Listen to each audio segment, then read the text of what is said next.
আসসালামু আলাইকুম।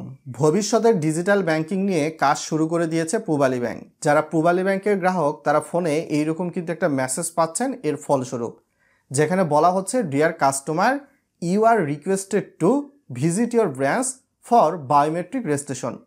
ব্র্যাকেটে শুরু হয়েছে থামস অ্যান্ড ফেস, ব্র্যাকেট শেষ করা হয়েছে। তারপরে বলা রয়েছে অ্যান্ড এনজয় স্মার্ট ব্যাংকিং। এখন আমরা যেমন পূবালী ব্যাংকের গ্রাহক হয়ে থাকলে ব্যাংক থেকে সরাসরি টাকা উত্তোলনের জন্য চেক ব্যবহার করি বা কার্ড ব্যবহার করে পোস্ট ট্রানজ্যাকশন করি, পূবালী ব্যাংক ছাড়া অন্যান্য ব্যাংকের এটিএম বুথ থেকে টাকা তুলতে গেলে কার্ডের মাধ্যমে টাকা তুলি বা কিউআর কোড স্ক্যান করে সরাসরি পাই ব্যাংকিং ব্যবহার করে ব্রাঞ্চ থেকে টাকা তুলি। কিন্তু পূবালী ব্যাংক তাদের ভবিষ্যতের ডিজিটাল ব্যাংকিংকে এমনভাবে ইমপ্লিমেন্ট করতেছে যে আপনার ভবিষ্যতে গিয়ে চেকবুক, কার্ড বা কিউআর কোড স্ক্যান কোনোটারই প্রয়োজন হবে না। ভিডিওটি ইনফরমেটিভ হচ্ছে তাই রিকোয়েস্ট করব অবশ্যই ভিডিওটা লাইক করে শেয়ার করে আপনার টাইমলাইনে রেখে দিবেন। তো পূবালী ব্যাংক তাদের গ্রাহকদের এই ফোনে মেসেজের মাধ্যমে বলতেছে যে আপনি অবশ্যই আপনার নিকটবর্তী পূবালী ব্যাংকের যেই শাখায় অ্যাকাউন্ট খুলেছেন সেই শাখায় গিয়ে আপনার চোখের আইরিশের ছাপটা দিয়ে আসুন এবং আপনার ফেসটা স্ক্যান করে আসুন। এর বাইরে গিয়ে আপনার হাতের আঙ্গুলের যে ছাপটা রয়েছে সেই ছাপটা অবশ্যই দিয়ে আসুন। অনেকেই বলতে পারেন ব্যাংক আমার এই সকল ব্যক্তিগত তথ্য নিয়ে কি করবে?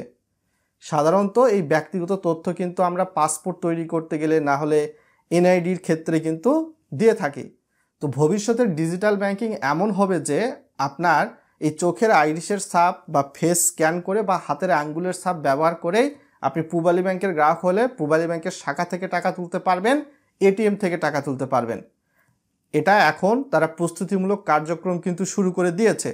অনেকেই রয়েছেন যারা হয়তোবা পূবালী ব্যাংকের যেই শাখায় গ্রাহক সেই শাখার কাছাকাছি হয়তোবা এখন নেই, দূরে কোথাও গিয়েছেন। তো তাদের ক্ষেত্রে করণীয় কি হবে? তাদের ক্ষেত্রে এখনই এমার্জেন্সি নয় যে আপনাকে পূবালী ব্যাংকের ওই শাখায় যেতে হবে, যে ফেস বা ফিঙ্গার দিয়ে আসতে হবে। আপনি হয়তোবা যখন ঈদে বা ছুটিতে বাড়িতে যাবেন, এই যে প্রজেক্টটা রয়েছে এটা একটা লং টাইম ধরে রান করবে। তখন আপনি আপনার সুবিধা মতো গিয়ে যেই শাখায় অ্যাকাউন্ট সেই শাখায় গিয়ে আপনি ফিঙ্গারপ্রিন্ট বা বায়োমেট্রিক ফেস এগুলা দিয়ে আসলেন, সো নো প্রবলেম।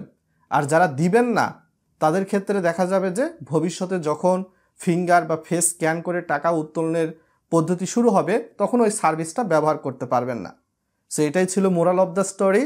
আর এক শাখার গ্রাহক হয়ে অন্য শাখায় বর্তমান সময় এই বায়োমেট্রিক পদ্ধতিতে আপনি ফেস বা ফিঙ্গার দিতে পারবেন না।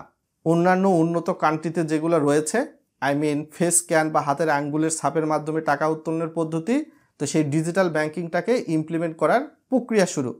তো আজ থেকে 2 বছর বা 5-10 বছর পরে আপনারা এই সার্ভিসটা ব্যবহার করতে পারবেন। তখন আপনার বাসায় কার্ড ভুলে গিয়েছেন, চেক ভুলে গিয়েছেন বা পাই ব্যাংকিং অ্যাপস ইনস্টল নেই, এগুলা নিয়ে ভাবনা বা চিন্তা করতে হবে না। এটাই ছিল এই প্রজেক্টটার মূল মুখ্য এবং উদ্দেশ্য।